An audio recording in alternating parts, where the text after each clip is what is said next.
Come along, children. Now we're going to have a little music.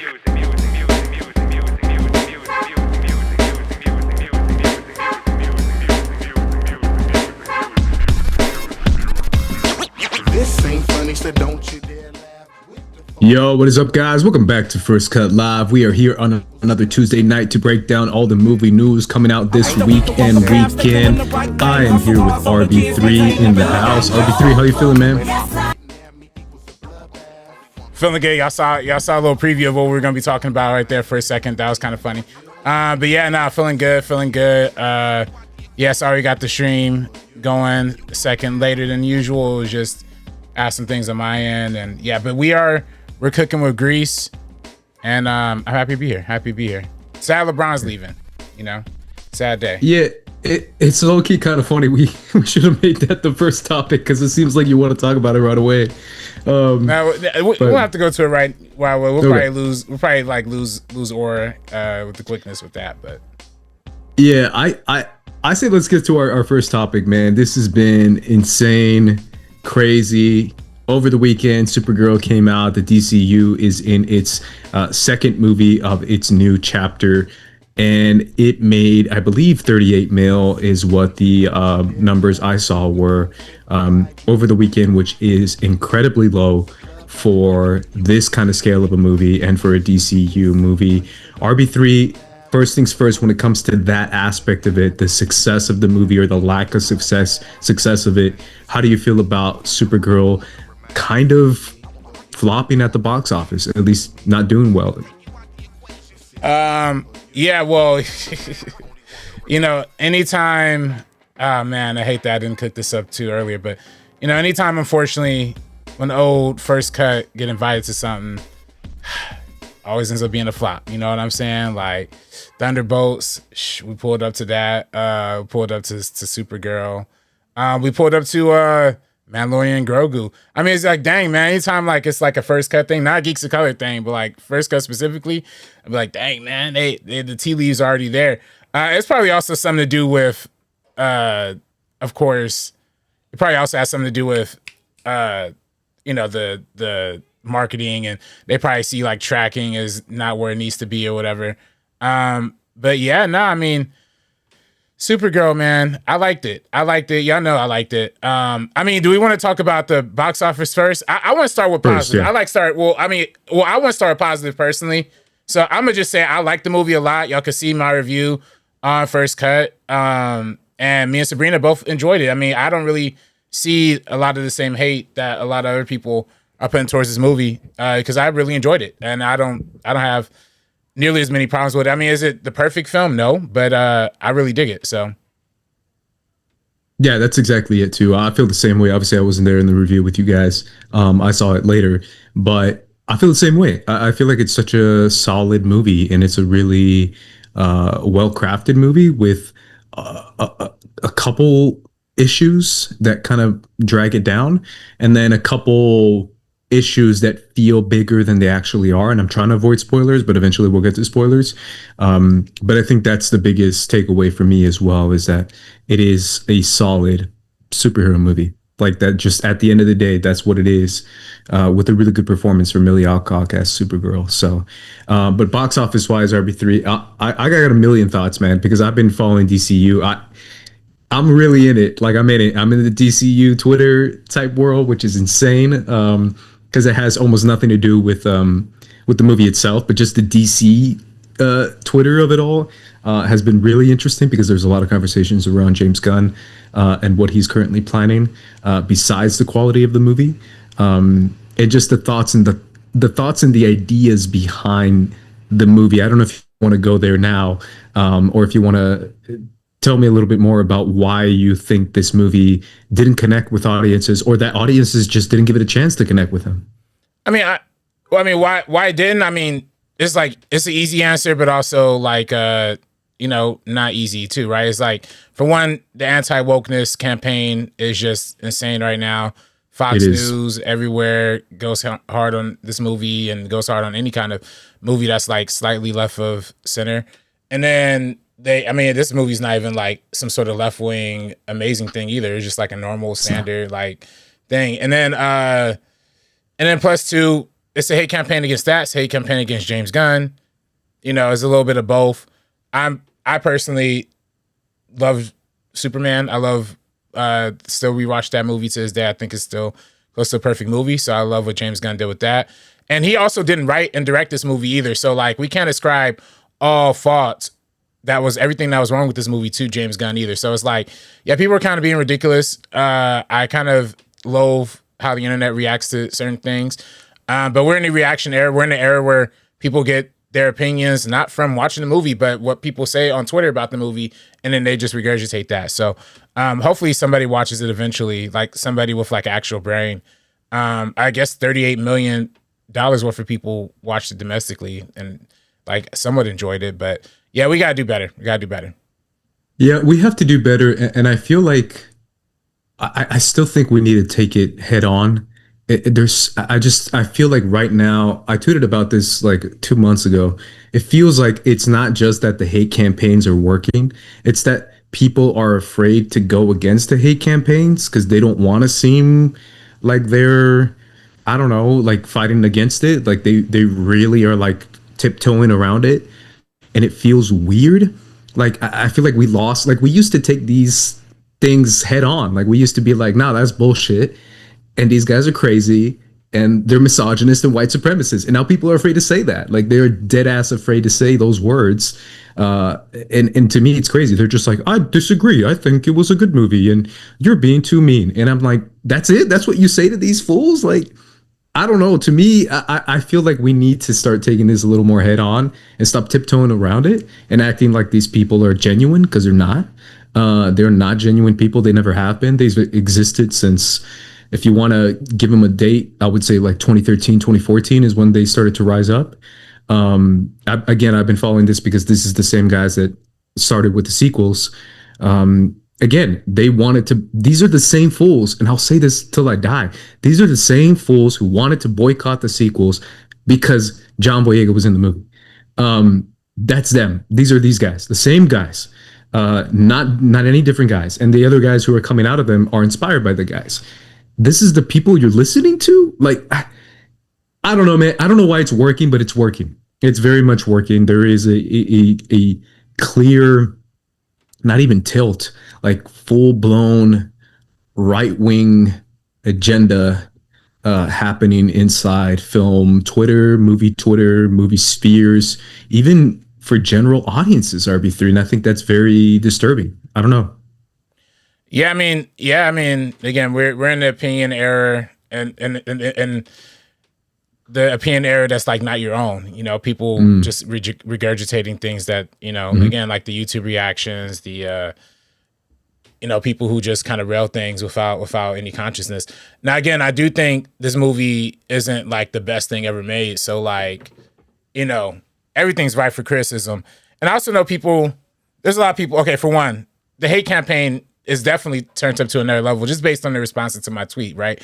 And some of these tweets are so hateful that I borderline want to like hang it in the museum. Like one of these guys, I replied to my tweet and was like, wait, let me find it. One of these guys replied to my tweet like, are you retarded or just black? I'm like, yo, holy shit. Y'all going crazy.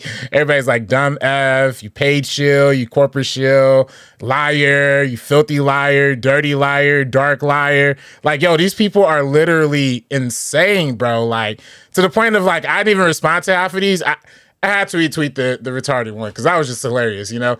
But like, you know, some of these people are like, this is AI, telling me my tweet was AI. So like, I already knew what type of time it was, like, you know, even before the movie came out, just on the response. The hate was overwhelming. There's more hate than like positivity toward this for sure. But I also think it's also superhero fatigue is huge. This didn't seem like it was doing anything different than other superhero films. Again, I think it was better. I think it's in the same ballpark as like Wonder Woman or like the first Wonder Woman or like Birds of Prey is better, but like kind of in that same like 7, 6.5, 7-ish kind of tier movie, like watchable. I saw some tweet that was like Pixar's first 3 was Toy Story, Bug's Life, Toy Story 2. You know, MCU's first three was Iron Man, The Incredible Hulk, Iron Man 2, and DCEU is Superman, you know, Supergirl, and, you know, it's going to be Superman 2. So it's kind of funny, like, in the Pixar and in the MCU example, it is kind of like the super successful first hit to the middling, kind of critically divisive second movie, and then you end up going back to the familiar with, like, you know, like Toy Story 2, Iron Man 2. I think Superman 2, Man of Tomorrow, which will also feature Supergirl, is going to be amazing too. So I'm excited. I'm excited for what James Gunn got, you know, for me as a fan. I like how he does, but also, again, this is not James Gunn's movie. This is Craig Gillespie's movie.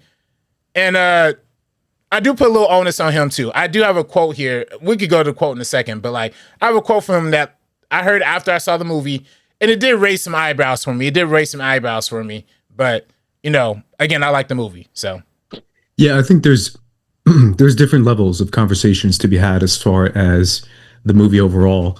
It starts with we're starting with obviously the most extreme of it, which is the hate campaign, and then it goes to the critics and just regular ass critics who genuinely didn't like it. And like you said, RB3, I think the biggest reason for that is superhero fatigue. Superhero fatigue, especially with this kind of style of superhero, which is like the grumpy, like likes to listen to music, drinks a lot. We've seen this before. And I think a lot of critics were kind of just like, we've seen this done better. And that's fair. And I think it's fair that critics didn't like this movie. And I think there's a conversation to be had as far as that goes, as far as the quality itself from genuine critics, people who watch a lot of movies and genuinely criticize them for a living, and not, again, grifters. But I think that's something, again, that comes with the superhero fatigue, with the needle drops. Just people genuinely will give this movie a rotten score because of the needle drops. Dead ass. And again, if you want to do that, that's fair. That's fine. If that comes from a genuine place and that's how you review movies, sure, go for it. So there's that level, but there's also another inside conversation to be had about those people. And I'm talking about the critics, as far as a lot of women critics have been coming out talking about how at the end of the day, they're still, I believe, 85% male when it comes to critics. So it is kind of a difficult way to even take those at face value with a genuine perspective, even though, again, I still give them credit because at least they're coming from a good place or a genuine place. Most of them are.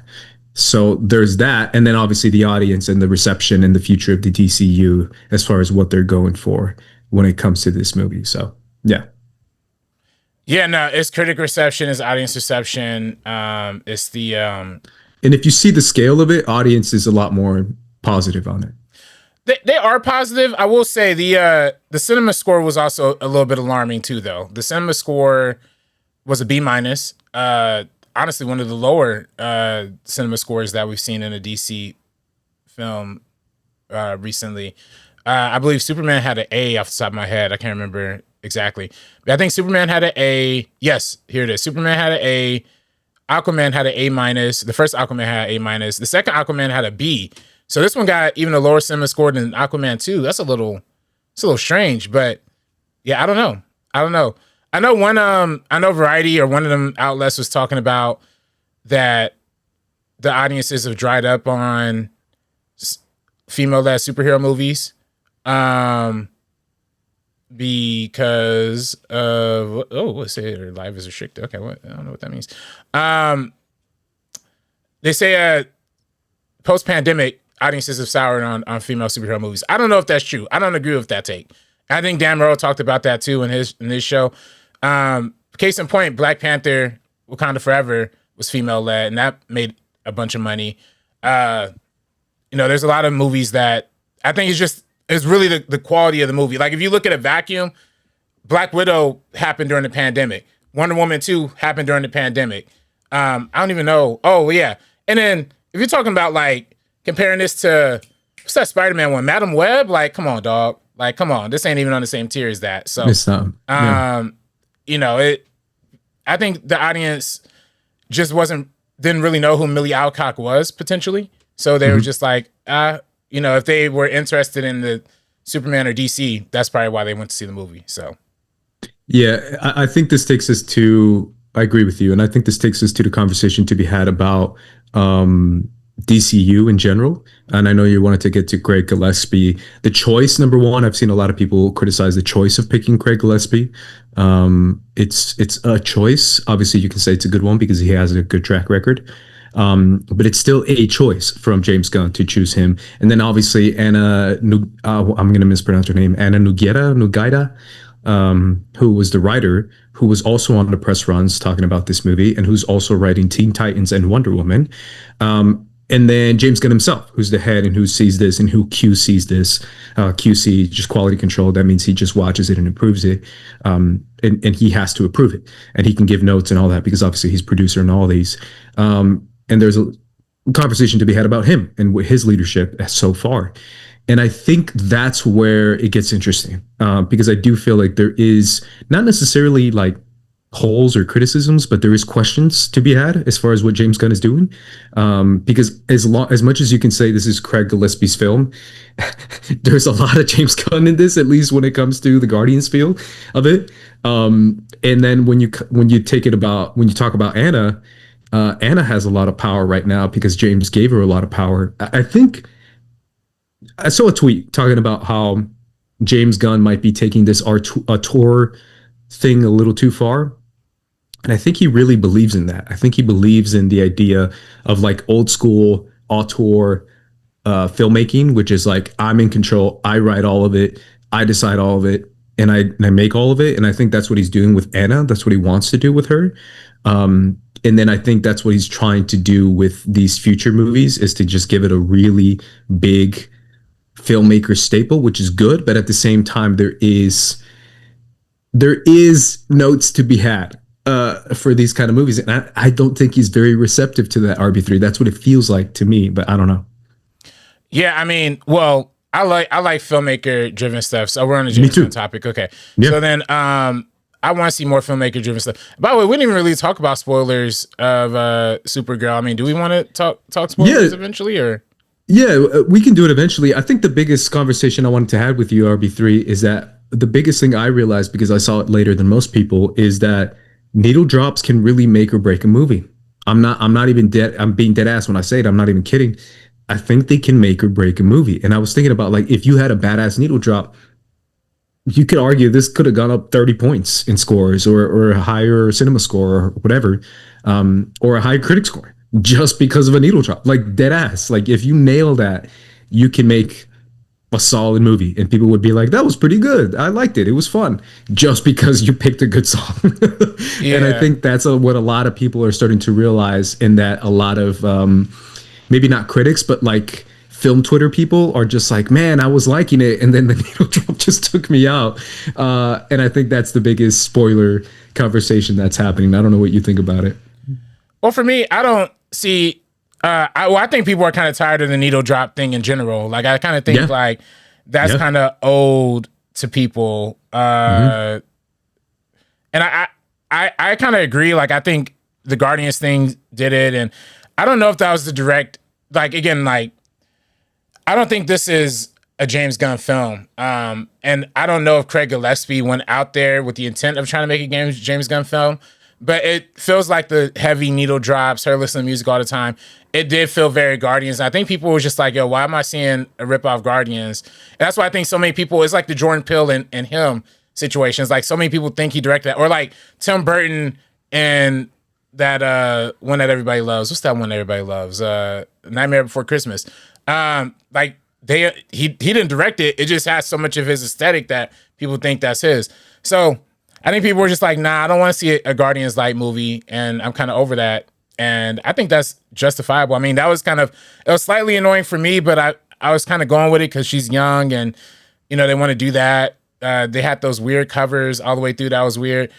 To me, the music didn't even register, because there's been, honestly, for me, so many decades of like bad needle drops, right? Like, even in Zack Snyder's, some Zack Snyder movies have terrible needle drops too, And I really, male directors doing female movies, like, y'all gotta be real careful what y'all pick, because it's like some will work, some will don't work, and some will turn men and women off. So you gotta really be dialed into the music that's gonna hit.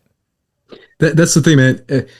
It's actually a kind of an interesting nuanced conversation because I do feel like you said, people are tired of it in general, but at the same time, I do feel like nailing the music, making that music make sense, making the music hit with the audience, the target audience, making it make sense with the character. I think there's a lot of detailed, nuanced conversations to be had about that in general. If you want to make Kara like music, why does she like music? We kind of get an explanation for that in the movie, but the idea that she's going away from Earth and still listening to Earth music is interesting, and the idea that she would listen to music that's maybe not right for her age. I just feel like there is a tendency to self-insert from James Gunn in general, and I think people have caught on to it, especially after Superman. And I think people are starting to catch on with it when it comes to simple stuff like that. Music choice, character choice, characterizations. You want to make it hit with the audience and make it make sense. Yeah, I mean, I don't even know what was the song that they actually did play at the end of it that everybody's clowning. Did you not know? So it's Jimmy Eat World, the middle. Okay. The cover of it with a little girl singing it, or a young girl singing it. And that's why everybody on Twitter is like, if Craig Gillespie directed the Batman, like, those are funny memes. I think it's a funny it is funny, but that's the needle drop that literally like really took people out. Right. Like really took people out of it. And I get it. There's again, this is so nuanced, bro. We can talk about this for hours, but I get it if you know the song. Deadass, if you know the song, I think it hits harder because the song is such a punk rock, classic, and it's kind of like over the top and very on the nose.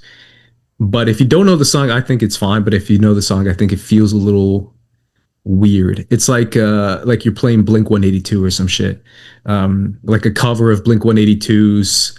What's their famous song? I don't even know. Or like an All-American Reject song or some shit like that. Like you imagine like move along if I make it through. Like if they played that, like that would take you out. You'd be like, what?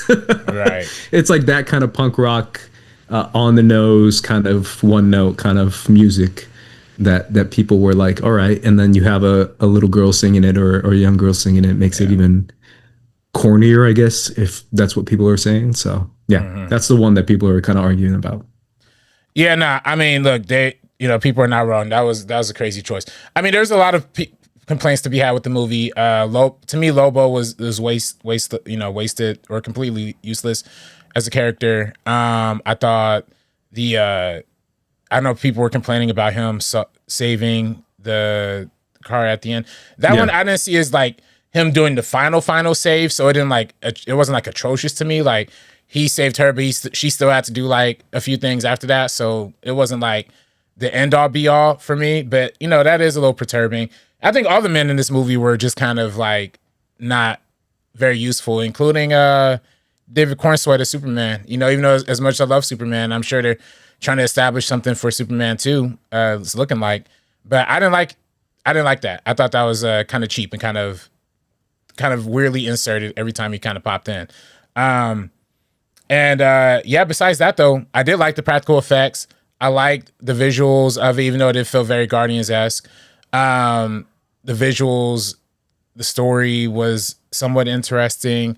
Amelia Alcock is just a great actress, and she definitely sold me on it. So there's a lot to like here, and I really appreciated it. But it's not perfect. It's not perfect. Yeah, I think there's a lot to like for sure, and I definitely think there's a conversation to be had as far as what the characters of Lobo represent, what they do in the movie. They don't do much, like you said. And I was one of those people that kind of didn't like Lobo's getting the save in. I did feel like it was a little unnecessary. I think it would have been better if Kara found her way out of it, whatever that way might have been. I think it would have been interesting and cool, and a lot more, I don't know, inspiring, uplifting if you felt, she was able to find her way out on her own. But I get them wanting to introduce Lobo and do more stuff with him in that scene too. But I do think that the movie struggles with the present a little bit when they're going back and forth. Like every time we went back, man, I was loving it. I was like, this movie feels different. It feels genuine. It feels powerful. The Krypton stuff was dope. I love that stuff, and it felt emotional. And it was only like a 8-minute scene, 10-minute scene, maybe. And it was the best part of the movie, in my opinion. And it felt emotional, and it felt genuine, and it felt like they wanted to say something in that scene versus the majority of the movie where you were just kind of moving along with the plot and waiting for the bad guy to do another action scene, which again, I wasn't a fan of the action either. Maybe that's why. I just felt like the action was kind of one note. And I think that's another reason for me that if they would have cut most of the action and just give me more genuineness from Kara, or even if it is conversations, I think I would have preferred it a lot more. But that's my biggest takeaway is like, damn, that the flashback really hit.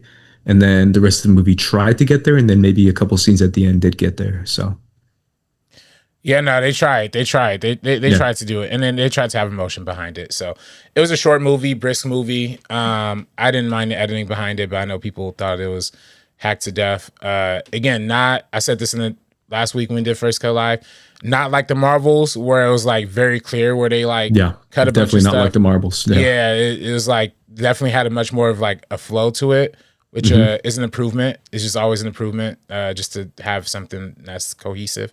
So, but yeah, man, I enjoyed it, and I know we want to talk about James Gunn's future, and I do think, look, again, it's like, to me, Superman was so good, man could do nothing wrong in my opinion. Not nothing wrong, but he has at least like 3 or 4 movies until I really start questioning his decision making. And again, this is a Craig Gillespie film, so that's why I wanted to add this quote from Craig, which again, I like the movie, but this quote like really raised my eyebrows about the film and about his approach, and I think that is the crux of what we need to correct in the future.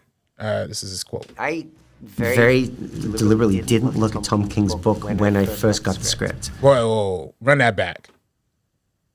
Deliberately didn't look at Tom King's book when I first got the script. I went off of Anna's script. And there was a grit to that, and I really wanted it to come from character. She's going to all of these different worlds that are on the fringe of society. I wanted to feel the poverty, I wanted to feel the crime and the dust and the texture, and I just had this initial instinct that I wanted it to feel like a space we hadn't felt before. Yeah, I mean, there's more to that quote, and he is right about the dirt and the texture, and that's cool, it's practical, but you didn't read the comic, my boy? You ain't read the comic? You ain't read the graphic novel that you're like, quote unquote, allegedly adapting? Like, that's a problem. You know what I'm saying? That's a problem. That's a problem, especially when the main criticism of this movie is that it looks too much like Guardians. It looks too much like it's trying to be a space Western, which I like the Western vibe of it. That's when I said in my tweet. It's a Western, it's a space opera. It does that, and it does that well. But the graphic novel is definitely a lot more colorful. It's a lot more bright. It's a lot more kind of trippy in terms of its color palette. Lean into that. Like, I think that would have been something kind of unique and fun and original to kind of see. You're kind of just reading the script and you're like, oh, okay, this is cool. Or, okay, like, you don't have to represent, okay, let me say this too. You don't have to make a beat by beat visual recreation of what's in the comic book, right? But I do think you have to understand the context and the heart behind the story that you're kind of adapting to some extent. Maybe that's just me. And I think if I'm James Gunn, like, that's a little bit of a problem. Like, you can't be having your director going out there and saying like, I didn't really read the book. I kind of just took the script, made my shot list. That was what he says like later in the quote. Like, I made my shot list based on the strong script. And then I kind of flipped through the pages a little bit afterwards. It's like, bro, why? Like, could you at least like looked at the comic book and maybe taken a little bit more inspiration, not just like from the words, but the visuals, the energy, there's more than just what somebody else is like. It's like making a movie based on the spark notes that somebody else wrote about a book, It's like, man, I don't know. It's like little bit of wasted potential there. You know what I'm saying? Like, I don't know, but that, No, I'm with you on that because I do feel like you're right. When it comes to the visuals of it, there could have been a lot of inspiration behind it. A lot more inspired. And I do feel like the visuals in this one are just decent to not great. And I do think that the visuals of the comic could have been more inspirational for the director, especially in that capacity. I do feel like there is a responsibility from the writer to convey certain things, though, and I do think that writer-director relationship needs to be strong. So I get what he's coming from, that he wants to make sure and focus on Anna's script and not focus on what the book has or the comic book has. So I get that, but you're right. I do feel like the visual representation of stories can be really beautiful from graphic novels. And we've seen that on film. If there's anything that, movies, graphic novel adaptations have taught us, is that you can make things look really good when you take inspiration from the graphic novel. As much as we're not going to hate on him, but as much as other people want to hate on Snyder, that's what he does good. He does a really good job of that. And that's taking those visuals. And that's the flip side. Like, especially with Watchmen. Watchmen is like very, panel by panel, dang near like adaptation from what the comic book looks like to the screen. Now you don't have to go that far, but I at least think like, you gotta like take a look at least like what because there's the text, but then there's the subtext that gets communicated through the artistry of these graphic novels. It's not like a novel. Like a novel's different than a graphic novel, in my opinion, especially as like visual storytellers, because like a novel, of course, you have a lot of creative freedom. You have a lot of reign to like expand on that. And movies, you don't have to stick directly to a graphic novel, but at least there's like at least some visual or some stylistic inspiration that you kind of take from, again, Captain America: Winter Soldier. That movie is nothing like the storyline that's based off of, but it takes the key visuals and does it. Same thing with Spider-Man, seemingly like Spider-Man Brand New Day. I don't know, we haven't seen it yet. It doesn't seem like it's adapting that Brand New Day storyline, but it's taking like the ideas, the visuals. Just give me some of that. Give me some of that. And it seemed like this movie just was like, let me freestyle and make something that's gonna please the boss. Like low key, even though it's not a James Gunn movie, kind of felt like Craig was like, oh, like James Gunn's making this. Let me like put a bunch of references to Guardians in here, because he might like it. It's like, bro, don't get company man on me. If you want to be an auteur, but also get some inspiration. So, and then I don't know. And then people in the comments, I mean, salute to y'all in the comments. ABCDE says Supergirl is this the before Tom King. I agree. I mean, characters is this before that. But if you're like literally taking like the basis of it and y'all marketing it around it, like, come on, man. Like that's heavy. That's heavy. Yeah, I feel like there is, again, I'll go back to it. This is Peter Safran. This is James Gunn. When it comes to the DCU, there is a way they're doing it that I'm just not sure about right now. And I feel like if there's ever a time to start to question it, it's now. I am one of those people, and I know you just said your piece about it, RB3, as far as how much you love Superman. I was one of those people who didn't, and who thought it was okay. Had a lot of good stuff in it and was really cool. And I like Core and Sweat Superman, but I still feel like a lot of stuff just didn't work for me. And a lot of it is James Gunn isms. And I also want to double down, because this isn't just Superman and Supergirl. And I know that's the thing that people want to focus on because it's the movies, but I hated Peacemaker season 2. Holy shit. And I know you liked it. You saw that with the Cade. Yeah. I did not like that. I think it had 2 good episodes, and that was it. And I liked Peacemaker season 1, but season 2 was trash, and that was all James Gunn. And here's another one. Creature Commandos. Oh my god, bro. I don't know if you like this show, bro, but I love animation. I love animated shows. I love silly shit, and I love like over the top shit. I cannot get into Creature Commandos, man. I cannot. And that's another James Gunn isms. Like the James Gunn isms just slap you in the face with Peacemaker, with Superman, with Creature Commandos. And now with this, I'm just like, bro, I get it. Like you want to make movies feel like you, and you have an auteur and you have a vision behind it. But if your vision's kind of shitty, maybe get some other people involved, man. I don't know. That's my fear for the DCU. And let's just to say it now, the future of the DCU, apparently the big thing that the trades are talking about right now, Hollywood Reporter and Variety are talking about how they're kind of speed running or making it their next priority is going to be Deathstroke versus Bane, or Deathstroke and Bane, which is like, I don't know if you heard about this, but I talked about it. I put a video on it on First Cut like a year ago when they announced it. But Deathstroke and Bane is like apparently what they're trying to work towards now. That's what a lot of the trades are talking about. I think it might have been Deadline and and Hollywood Reporter who reported on it. But that to me again feels, again, I think the concept is a cool idea, but it feels a little reactionary to what this movie is representing. I think they're just like, let's make John Wick in the DC universe, and I'm just like, all right, we get it, bro. You want to cater back to the audiences who just hated on this movie and try to win them back by making a rated R bloody action movie, which is, it's cool. I'm excited for it, but it feels a little reactionary. Yeah, that's very interesting. I mean, it's interesting that they're going in that for that. I mean, you would think their next priority would be Batman, right? I mean, you know, but I guess they're waiting for the Pattinson thing to end, which is respectable. I respect James Gunn for that. Look, man, I know I'm biased here. I love Superman. Like, it's literally one of my, it's creeping up there into like my all time like list. Like, honestly, like no funny-ish for me personally. For me, I get what people don't like about it, and every time I see it, the cracks get bigger and bigger. Like, there's some things I just really don't like about that movie for sure. I do think some of the screenwriting, James Gunn, people are like, the script wasn't great for this.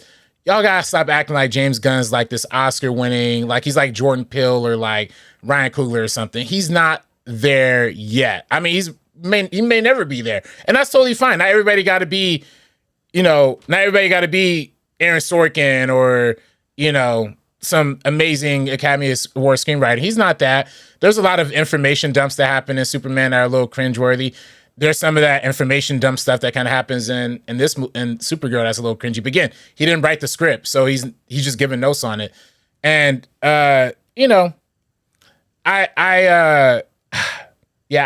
Peacemaker season 2, I did like it until the last episode. It fell off hard. That shit was trash. That finale was oof. Yeah, finale was trash. I agree with that. They had me for 7 out of 8 of them, though. So I at least got to give them credit on that. And then, Superman. Let's see Lanterns. Give me Lanterns. And what if Lanterns just like turns it around? What if Lanterns is like the greatest thing we've ever seen? You know what I'm saying? Like, if Lanterns is awesome, I trust the direction. I don't balk at doing the Deathstroke and Bane thing if you're still committed to doing projects like Waller, if you're still committed to doing stuff. Or also, if you're doing Deathstroke, bring back my man Idris. You got to bring back Idris Elba. You got to, right? He was Deathstroke, right? In Suicide Squad? He was Bloodsport. Oh, okay. Yeah. And then Will Smith was Deadshot. Oh, that's right. So that's a different character. Deathshot's cool. Deathstroke has never been. No, I don't think he's ever been in. Joe Manganiello, was that?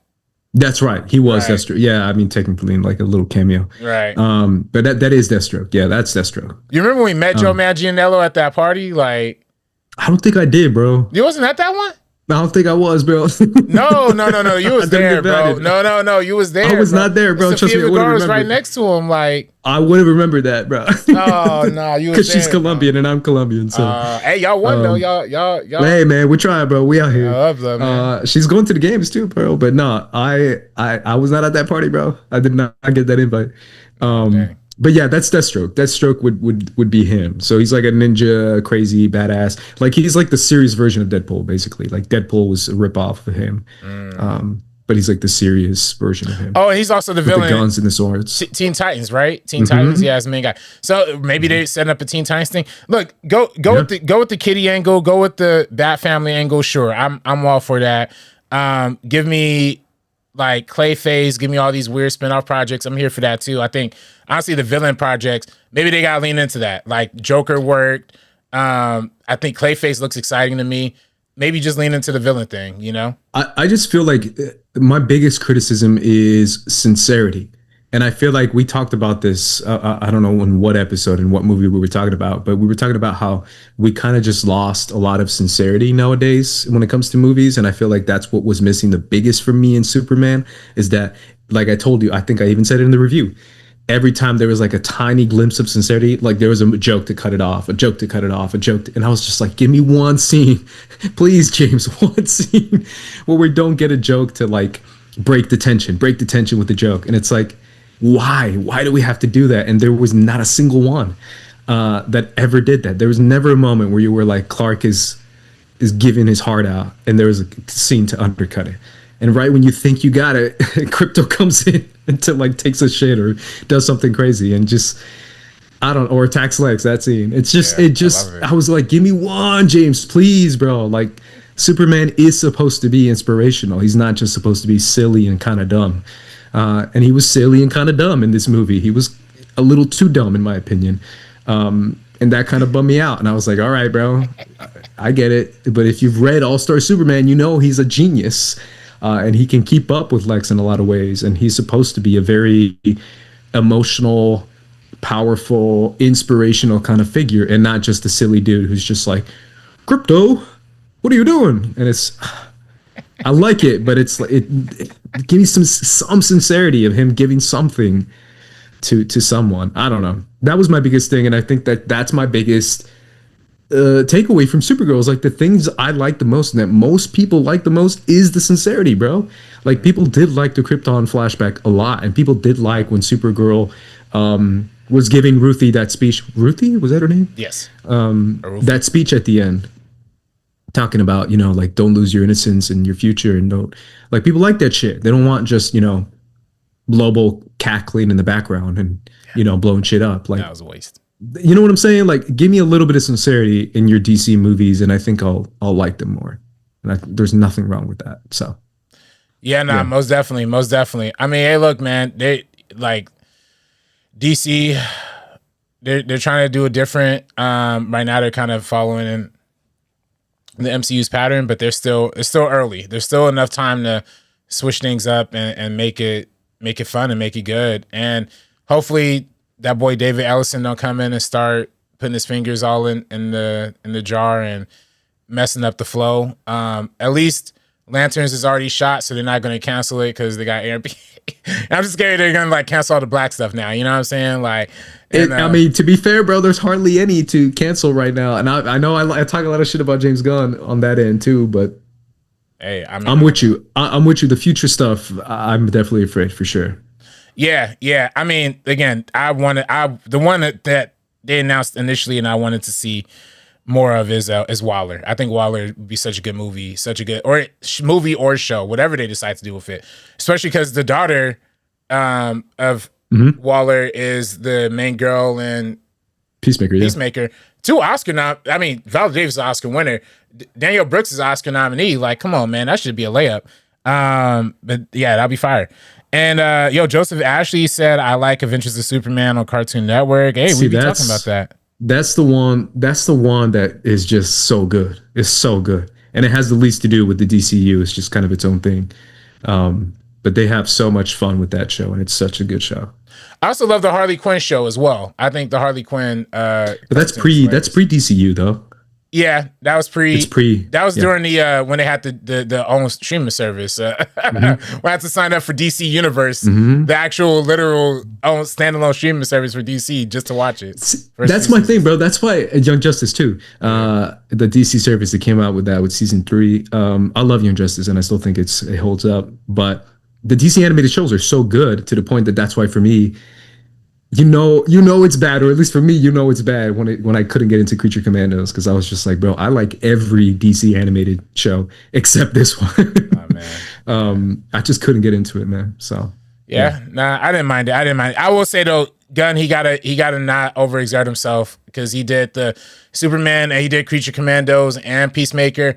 Again, you need a writer's room for these TV shows. That's what I'm saying. That's exactly my point, bro. Is that he thinks he's like Tarantino or some like Taylor Sheridan. Scorsese or Taylor Sheridan. He's gonna write everything on his own. Doesn't need no writer's room. Doesn't need no notes. No. Doesn't need anybody being like giving him a second opinion. That's what. And that tweet kind of nailed it. And I was like, that's kind of true. And that's the biggest issue I have, is that James Gunn needs to diversify his like writer's room and his people, and it's not just Peter Safran and him being like, nah, this, not that. It's like, come on, man, give me a little bit more of people being like, maybe this doesn't work, or maybe this does work. So yeah, no, indeed, we need more people. We need help. Everybody needs help, every studio executive, but especially James Gunn.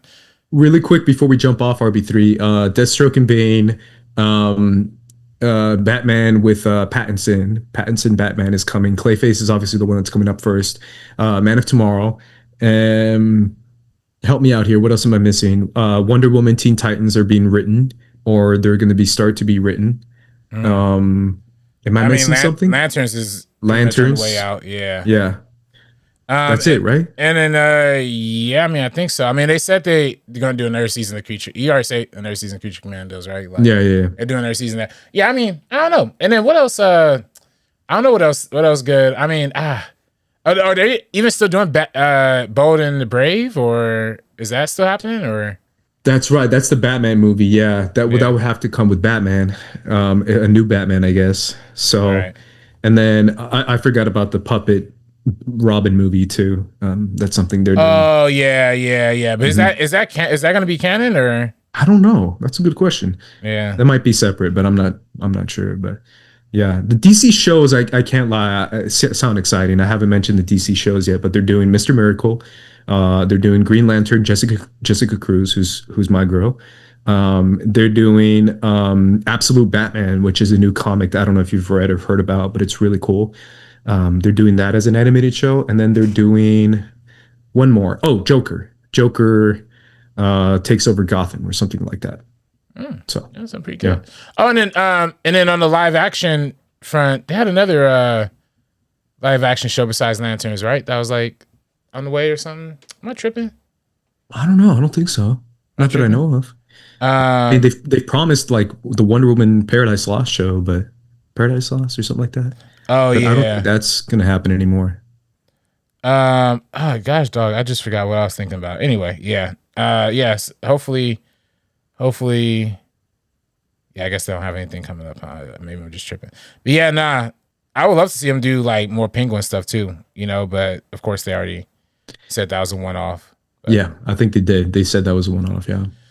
Yeah, nah. But DC. There's a chance, man. I mean, I still think they're cooking with grease. As long as they don't start faltering their plans and start recutting and hit the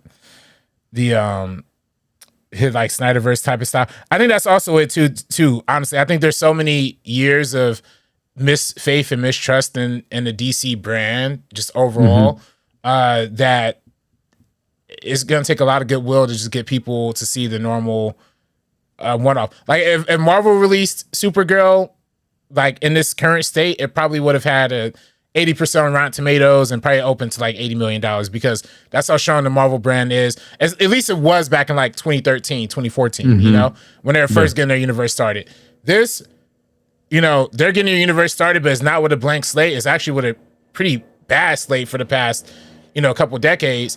And they're just getting the train right, but people are still not catching on to that yet. So, yeah, Captain Marvel made $1 billion.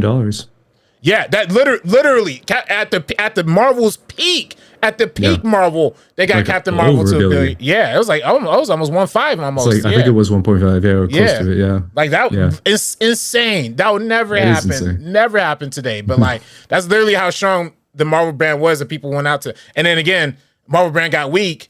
The Marvels came out, and we see the dip. So it's brands, y'all. It's all about the brand. You gotta make sure your brand is on point. Keep it alive. Yeah, I remember watching that opening night. It was packed house, man. Yeah. So fingers crossed. I'm still rooting for it. I'm not gonna be a hater. I'm gonna be positive and hope for the positive direction. I still like this movie quite a bit. So for me, I'm more on the positive side anyway. And I really do love this universe probably more than anything except for maybe Star Wars. And that's why I'm gonna always kind of root for it, regardless of who's behind it. So yeah, fingers crossed. RB3, we got the biggest news of the day coming up right now, bro. Sham Charania. Hey, look. Is tweeted out this morning that LeBron is told the Lakers that he's not coming back and he's going to explore options when it comes to another team. So he does not want to be a Los Angeles Laker anymore. How are you feeling about that? Oh man, heartbreaking stuff, y'all. Heartbreaking stuff. LeBron's my GOAT, man. Well, he's one of my GOATs. I mean, honestly, he probably is my GOAT. I mean, probably Kobe's still my number one, always and forever. You know what I'm saying? RP Mamba. You know what I'm saying? But LeBron's up there, man. LeBron is just up there for the funny moments, for the good moments. I actually have a little. Well, for one, Laker fans, we didn't appreciate LeBron. Let me just say that too. You know what I'm saying? I hate to say it, but a lot of us Kobe fans didn't appreciate LeBron coming and whacking out Kobe's murals and trying to get a championship when he died. Like, trying to overshadow his legacy. We didn't like that. You know what I'm saying? We needed it. We needed that championship in 2020, but we didn't like it. You know what I'm saying? We watched begrudgingly. A lot of us.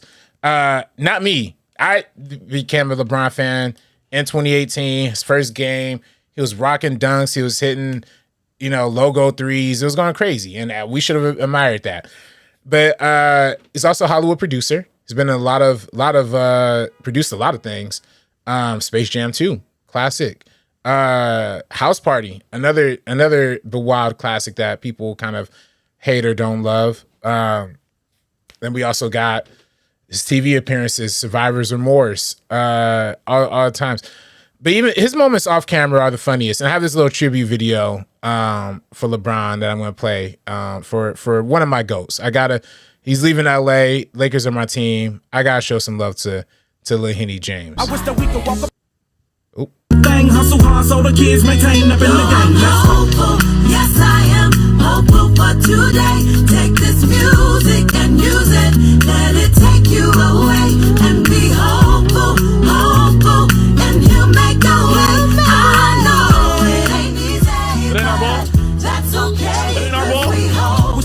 It's our ball, ain't it? It's our ball. Hey, it's our ball. It's our ball. James just laid the ball up down there. It's our ball. I pray for justice when we go to court. Wish it was all good so the country never even went to war. Why can't we kick it and just get them on? And in the famous words of Mr. King, why can't we all just get along? Hope we can find a better way to shop and peas and out. Hope we find a better way to cop a keys and out. Wish everybody would just stop and freeze and ask, why are we fulfilling these downfalls and these prophecies? You can be wrong if it's you doubting. With the faith of a mustard seed, you can move mountains. And only the Heavenly Father can ease the hurt. Just let it go and keep praying on your knees and church. Yes, I am hopeful for today. Take this music and use it. Let it take you away. And be hopeful, and he'll make a way. I know it ain't easy, but that's okay. LeBron. Yeah, bro. LeBron. Hey, man, look. Pour one out, man. bro. I had to. Let me keep it going. Even though I know we're gonna get heavy copyrighted, but hey, you know what? It's LeBron's exit day, man. You know what I'm saying? I wish that we could. But I'm gonna do it lower. Yeah, I got my LeBron Barbie is here. You know what I'm saying? Yeah. I always you always see it in the background. It's always tucked away, hidden. Ooh, I'm messing up the plastic. Don't wanna hurt the resale value. But yeah, my LeBron Barbie, man. You know what I'm saying? I'm a real one here, man. LeBron's really my GOAT. In the words of Shannon Sharp, LeBron, you pour honey on me, GOAT. You gotta pour honey on me, GOAT. So, no. So Careful. and love you, LeBron. We appreciate you as Laker fans. We should have loved you more, man. So, honey on me, GOAT. Pour that honey on me. Pour that honey. Yeah. Oh my God. Yeah, boy. Honey on the GOAT, man, for LeBron, man. LeBron the GOAT. We're gonna miss you. We're gonna miss you. Salute, bro. Salute the GOAT. Yeah, damn, bro. You're gonna be covered on the rest of the damn show. Hey, why not? For the GOAT, Yeah, man. LeBron, obviously going to find a new place. It's a big day because obviously he represents a lot for LA. I still love the scene where he puts the glasses on. One of the guys loses his glasses and you put it in the clip, but that's every time it makes me laugh, bro. The most unserious dude is like considered one of the best basketball players in the world, which obviously he is. Yeah. What does this mean for the future of LA, bro, and LA business and Hollywood production when it comes to LeBron's movies and movie influence? Hey, that's a good question. For one, dang, this honey's literally dropping in my eyes. I can't believe it. Man, I don't know, but I want to see. I want to see him bring back that show where he was talking to athletes and rappers and stuff. He kind of sunned Drake in that one. Yeah, the barbershop one, exactly. Yeah. I want to see him bring that back. I want to see him bring shout out to a show I've been watching recently on formerly BET Plus, now Paramount Plus, Churchy, from the man Kevin on Stage. He was actually executive producer on that. So, he got some good stuff. He got some high quality stuff on multiple different networks. You know what show they canceled that I love too?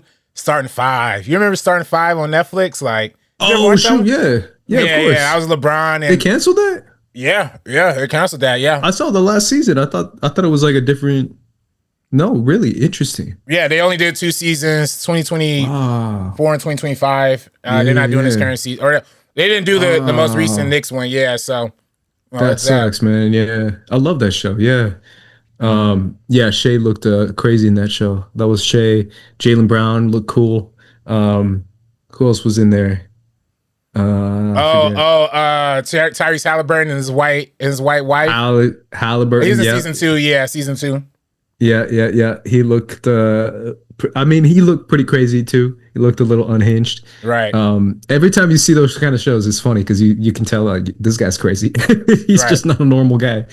But yeah, that's a good one too. Also, now that you mentioned RB3, did you see the BET Awards? That was on Sunday? I did not watch, but salute to the homie John Marin. I know he was up there doing his thing, so yeah. I didn't watch.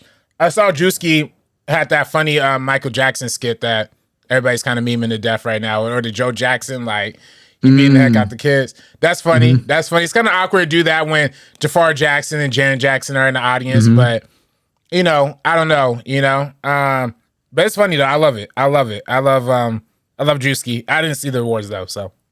Yeah. Are you gonna check it out? I don't know if you got it on like DVR or some shit. I might. I think it's on Paramount Plus. I ain't gonna lie. Okay, I hate Paramount. I'm not. I was gonna say I can't support it. Yeah, I don't like what the Ellisons are representing. Even though if they want to hire the boy, hire me. You know what I'm saying? But I like some of the stuff in Paramount Plus, man. I ain't gonna lie. Some of that stuff be popping. You know what I'm saying? I said ever since that BET integration. It's really been popping since then. I gotta wipe my face off real quick, bro. I was gonna say this honey is uncontrollable. I thought it was just gonna stick to me. I'll be right back. BRB. Yeah, I think the biggest thing for me when it comes to LeBron leaving is that there is a lot of productions that he's connected to that would be interesting. I also think that the BET Awards were a lot of fun. Drewski gave his best when it comes to hosting. This was his first time and his first big gig, so I'm definitely curious to see what RB3 thinks once he checks it out. But let me know in the chat what you guys. Avatar: The Last Airbender. That's my thing when it comes to Paramount. Is I'm probably most likely not gonna watch anything Paramount for a long ass time, if not forever. And the only thing that Paramount has when it comes to IP that I know I really like, and I know a lot of people like Mission Impossible, and that's the biggest thing they have when it comes to their IP. But for me, the biggest thing I like is Avatar, like you're saying, Joseph Ashley. Avatar is the one thing that I'm like, that's the one thing Paramount has, and that's the one thing they fumble all the time anyway. And the fact that that's the thing that I like, and that's the movie that got leaked, and that you can watch that movie, a lot of people still have it online, is even more proof for me to not support Paramount in any capacity, because Avatar is literally the only thing I care when it comes to the IP that they have. So, yeah, those are just my thoughts when it comes to Paramount. We're talking about. Yeah, we're talking about like Joseph actually said Avatar: The Last Airbender. Yeah, that's like the only thing I care about that Paramount has, to be honest. So for me, it's kind of like an easy boycott for me. And the fact that got leaked anyway, so if I wanted to watch it, I could just find it online. I still got that. That's what I'm saying. You got it, right? Yeah. That's what I'm saying. So for me, it's like it's easy to not support Paramount. But I thought the BT Awards were fun. I caught most of it. I didn't see all of it. Oh, nice. T.I. came out. He did a thing. Lauryn Hill. Hey. Lauryn Hill came out. Doechii and what's her face, SZA, won the Best Duo Award. What else? Drewski did the church joke, the mega church joke. I don't know if you saw that, but you've seen that skit, right? When he does the mega church. Yeah. Oh, he did that, like recreated. He did it, yeah. He did it live, like a version of it. So he was just like calling people out with the choir in the background. People were mad about that when RB3. About that. I didn't know that many people were so mad about it. Oh yeah. When it originally came out, it had the church going audience. That's what I'm saying. divided. You know what I'm The saying? church going folks were like not having it. They were just like, you can make fun of everything except for this. And I'm just like, right? Why? Yeah, nah, they was not vibing with that. But I But mean, he did that live at the BET Awards. So he did a very similar. But yeah, Ooh, on a it was Sunday fun. too. He did that on a Sunday. That boy, He did it that boy on a risking Sunday. it. That boy Like risking low key, bro. I was like, there's not a lot of crowd shots right now, and I think it's for a reason. Yeah, nah, people wasn't rocking They're with sticking on his face, and I think the camera guys were just like, man, we're getting a lot of grimaces for that one. But I still thought it was funny. I think it's funny when he did that one. So, but yeah, it was fun. It was cool. It was a good show. Hey, I gotta watch. What's Your Face came out to a lot of love. Young Mommy, is it Young Mommy? Which one? A Young Miami? Is it Young Miami? It might be Young Miami. Which one? Who? The girl who's got that one viral song. Who's Spin That Shit. Oh, Spin yeah. That Shit. That one. I actually don't know who that is. Yeah, she came out to a lot of love, and then I think that's it. That's all the big stuff that happened. I think so. Kalani sang Folded. Oh, we love Folded. That's a good one. I love Folded. Yeah, Yeah. it was cool, man. I enjoyed it. Shout out to John for working it. Yeah, nah. That brother keep a job, man. That's the way you gotta do in this industry. So, salute to him. RB3. Let's move to the Odyssey. The Odyssey had made some news over last week when they announced that they were not doing influencer screenings or not inviting influencer to their screenings. RB3. This is low key kind of broke film Twitter for like a day or two. How are you feeling about this news? Very interesting. Very conflicted, honestly. Very conflicted, I would say, because on one hand, I support it on principle. I do think the over commodification of influencers are bad. And I think is not great for the culture of film for sure. On the flip side though, what side are we on? You know, like, are we critics or are we influencers? Like, I can't act like I'm holier than thou and say like influencers are all bad, but then what are we? Like, we make video content, like we kind of have a website, but then do people even click there? So it's like, yeah, I don't know. I mean, to say like all influencers should be shut out is a little tough, because I want to see the Odyssey early. Like, I'm a big Nolan guy, you know, but I get it in principle because you don't want them fake glazers to come out too early and pop off about it. You want the real critics to like show love, and then it kind of shows the audience like, nah, this is the real deal. But yeah, I think we have an interesting relationship with the influencer title RB3, the influencer conversation around it, especially movie influencer, because we were pre that era. We came up pre that era. I want to say. I mean, I think it's fair. I'm going to generalize between you and me, but I think it's fair to say that. And I think also the TikTok era kind of exploded and made something different.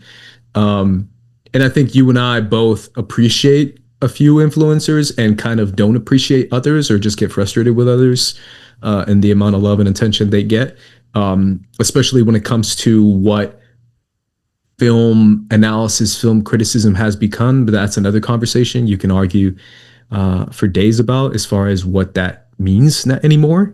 Like, if I make a video on YouTube, am I a film critic? Am I a film analyst now? Just because I'm talking about a movie on YouTube? Doesn't matter the platform, doesn't matter how long the video is. Like, all these conversations are there to be had. But in general, there has been the other side of it, the extreme side of it, which is the overemphasizing of just virality and influencers who are very one note in their analysis. And by one note, I just mean screaming, maybe, whether screaming positive or negative. So it is a little, I don't know. I'm leaning more towards, you know what? Let the influencers take an L for a day, bro. They be taking W's for the most random shit anyway, so.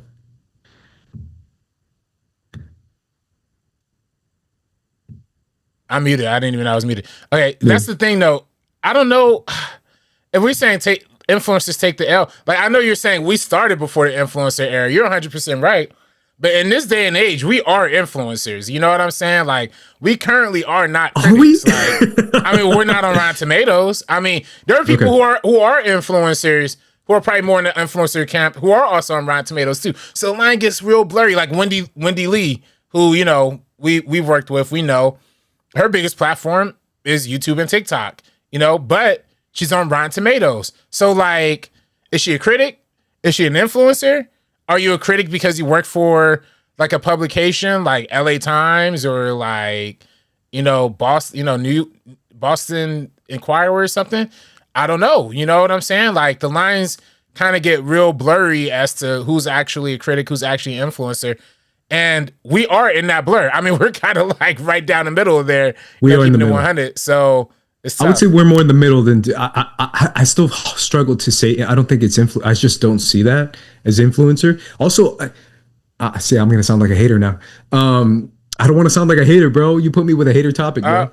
But at the same time, you can argue RB3 that we've tried to at least make all our stuff, or the majority of our stuff, if you want to say, actual film analysis and actual film conversations, and not just like no hate because I just watched like 20 reaction videos yesterday. I enjoy them. I love them, but we're not reaction channel. We're not.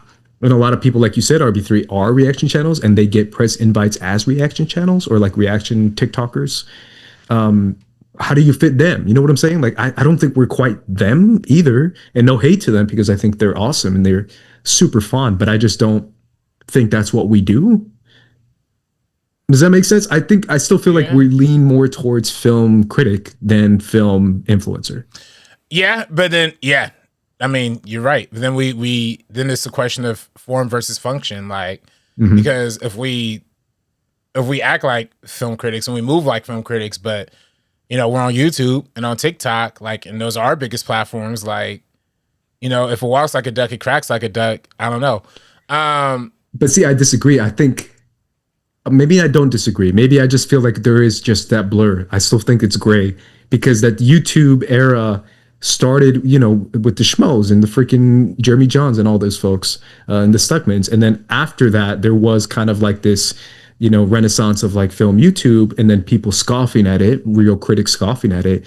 But before the pandemic, or around that time, like right before the pandemic, 2018, 2019, I would argue that they did recognize them. Rotten Tomatoes recognized critics on YouTube.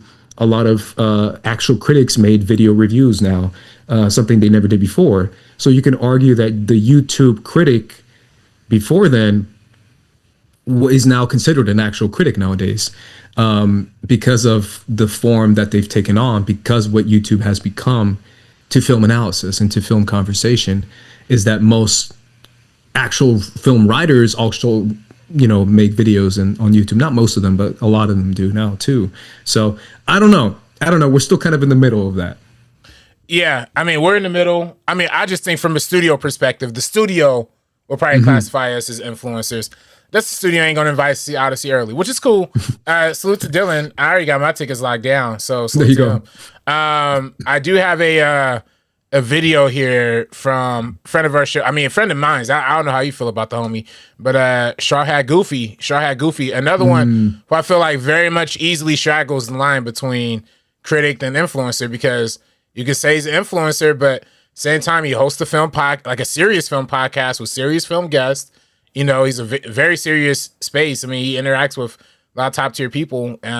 He's on Rotten Tomatoes as well. So here's what Shawhat Goofy kind of said. Very interesting thoughts. So there will officially be no influencer screenings for Christopher Nolan's The Odyssey. And let's talk about it, because I'm sure that we can have some adult conversations about this in the comment section. Now, what does this mean for the influencers and their relationships to the movie studios when it comes to influencer screenings moving forward? Now, usually in the lead up to the official release of a movie, there's 2 to 3 different types of screenings for a movie. There's the critic screening, so critics can get their reviews out right when the movie releases. There's the press screenings, where people can prep their questions to prepare for interviews they have the next day or the day after.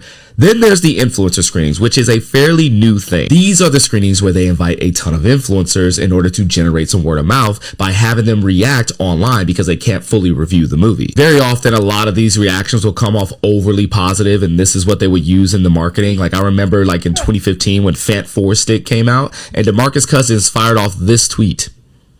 That's when I had a feeling that this movie wasn't going to be that great. This is the studio's way of getting ahead of critic reviews and giving you a taste of what people are saying of the movie. But the thing about The Odyssey is that it doesn't necessarily need to generate any type of hype, considering that it already sold out of their 70mm IMAX screenings a year ago. And the movie's already tracking to make up to $100 million domestically. And Christopher Nolan is a global filmmaker, so expect that to bump up in the worldwide gross. So this is probably beneficial for Universal because they probably feel super confident that they don't need any extra hype from influencer screenings. Plus, it adds an extra air of mystery because the marketing has been very mysterious so far. Now, do I think other studios will follow suit and influencer screenings will no longer happen? No, not by a long shot. I think it's a movie by movie basis, and the Odyssey is a very specific basis. Obviously, it's going to come down to the trust that a studio has in a movie. There's obviously a lot of trust going into the Odyssey, but what about other big movies like Avengers Doomsday? Will they have screenings for that? Because it's almost a surefire thing that that's going to cross at least $600 million. If I'm putting my marketing hat on, it makes a lot of sense to do influencer screenings for that because that movie is heavily rooted in fandom. There's a lot of fans in influencer circles.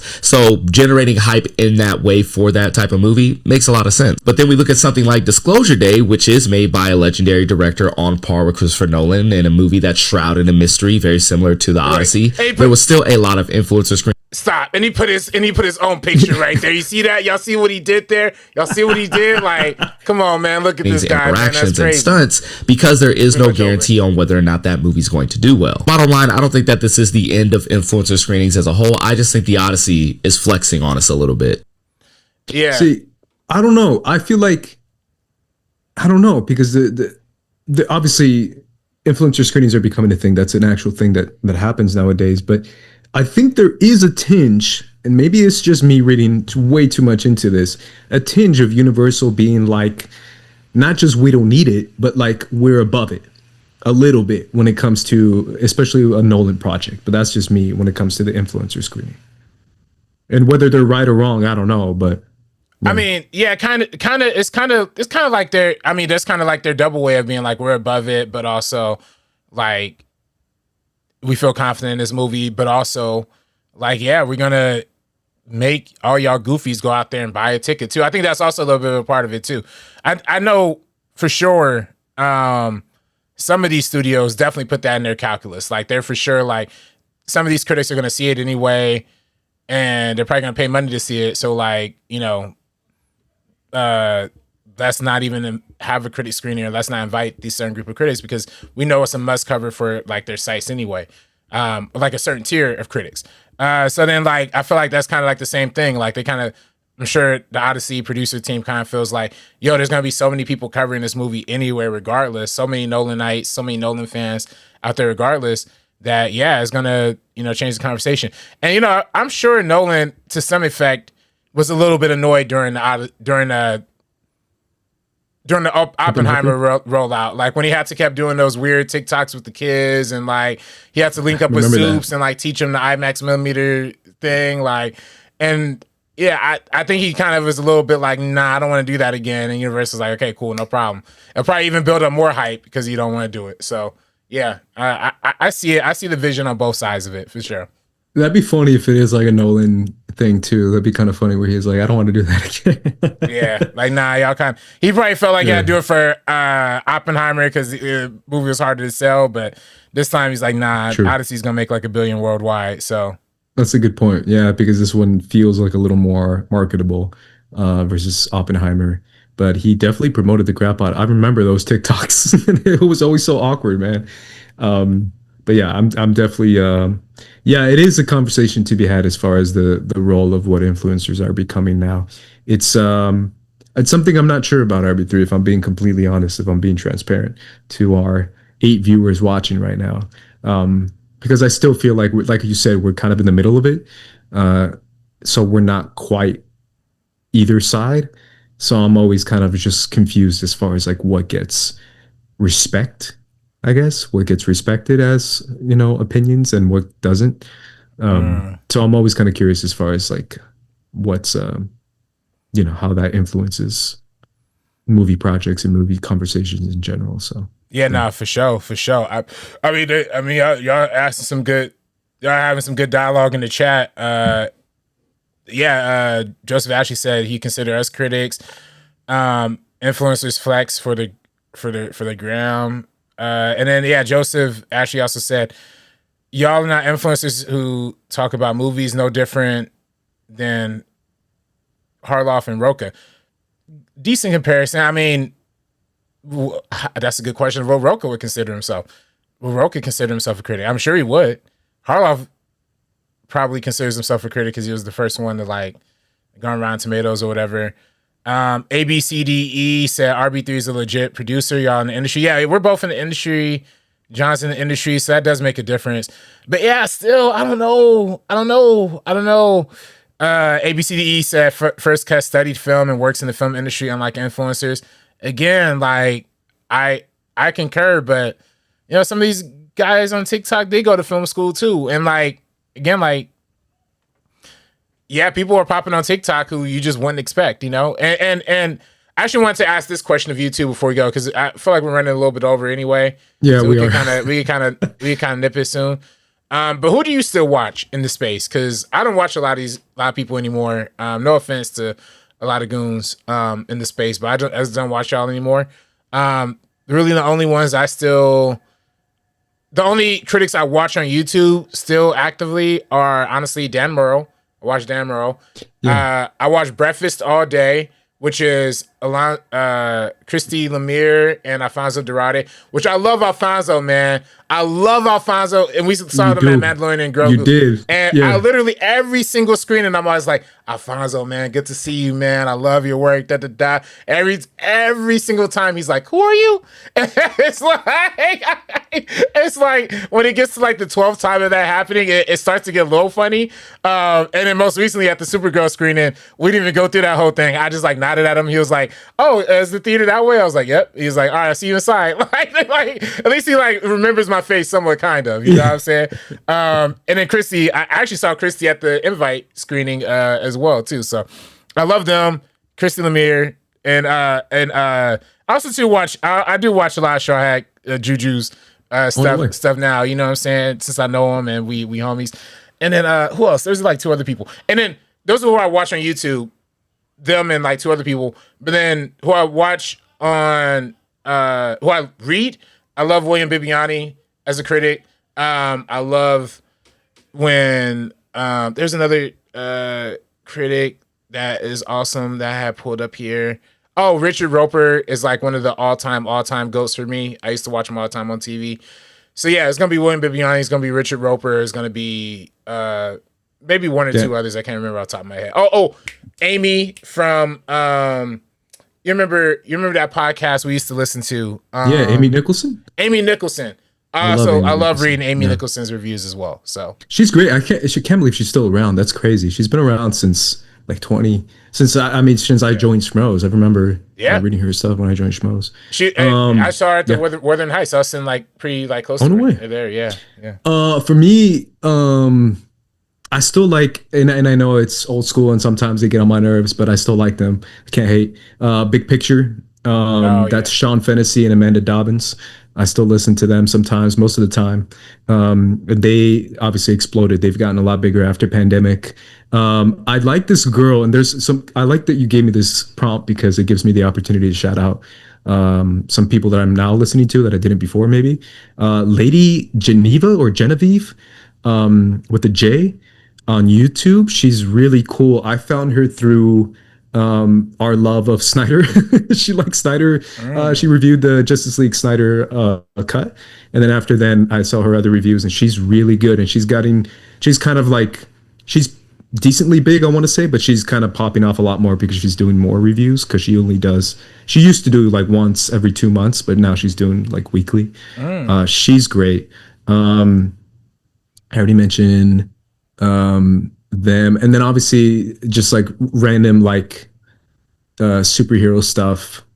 I like listening to certain people for that. Like, you know what I'm saying? Like, I have pockets. Like for superhero shit, I listen to these people. Sometimes I listen to this homie called Nando. Nando V YouTube. Movies. I don't know if it might be Nando V Movies. Or sometimes he has two channels. He has Nando V Movies, and he has the Nando cut or whatever. Nando guy, yes. Yeah, I love him. I've been listening to him since college too. Yeah. Oh no way, there you go. Yeah. I've listened to him mainly for superhero shit, and then let me real quick pull up my YouTube just so I don't forget anybody. Because I'm really, passionate about it. But them are the main ones for sure when it comes to movies. Who else? that might be it, man. I don't listen to a lot of people. And then when it comes to TikTok, I don't think I listen to most people. I used to like, and I'm not saying I don't like her, man. I might I'd rather just not say. Oh, Grace Randolph? No, I still, no. I've been off her since like 2016, bro. Oh, dang. When she said she doesn't want a black guy to play Deadshot. Well, people forgot it. She said that, dead ass. Homegirl, Tubes, I think her name is Tubes, S Tubes. But she's great. I like her for most reviews for TikTok. And I think that's it when it comes to that. So, yeah, unless some other ones come to me. But at least when it comes to movies, those are the ones. Yeah, I can't think of any more TikTokers who I really be watching. The reaction channels, I only really watch Heroes Get Forged. You know what I'm saying? Adam and Hector. Adam and Hector. Yeah. And the other homie. Yeah, they do reviews. Yeah.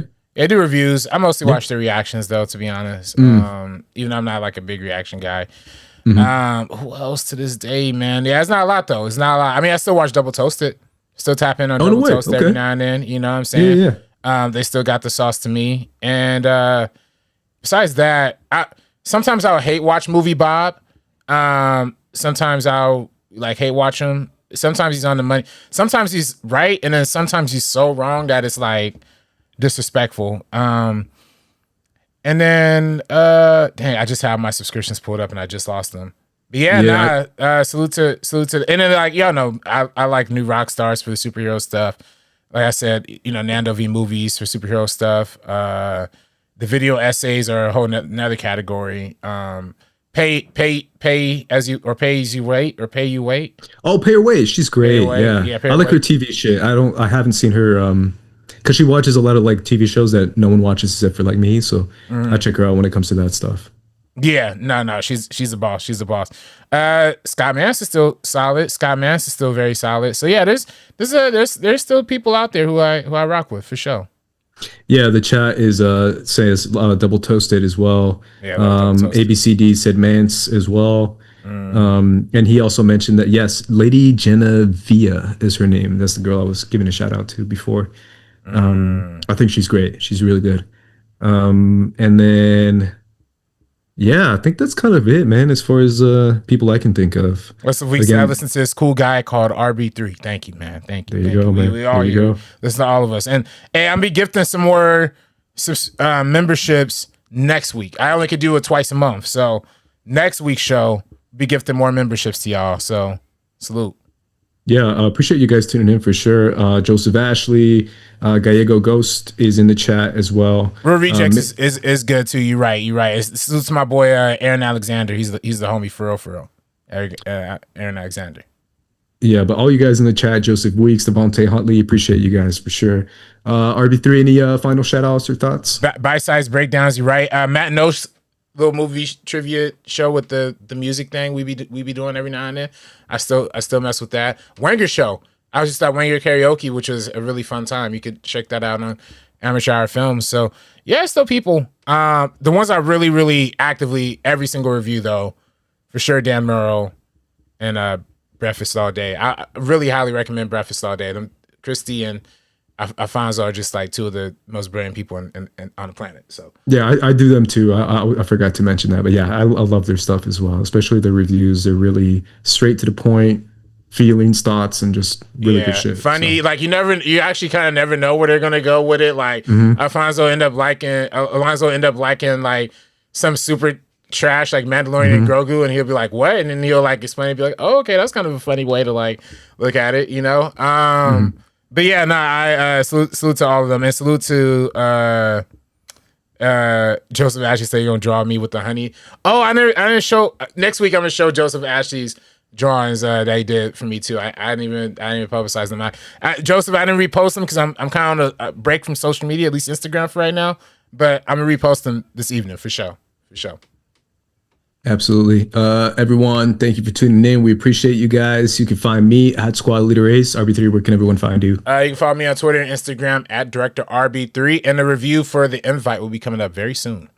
Yeah, make sure you subscribe to First Cut if you haven't done so already to see that review for the invite. Make sure you tune into our social media channels as well. That's where I'm posting most of my House of the Dragon thoughts there. That is Instagram at First Cut TMO and TikTok at First Cut TMO as well.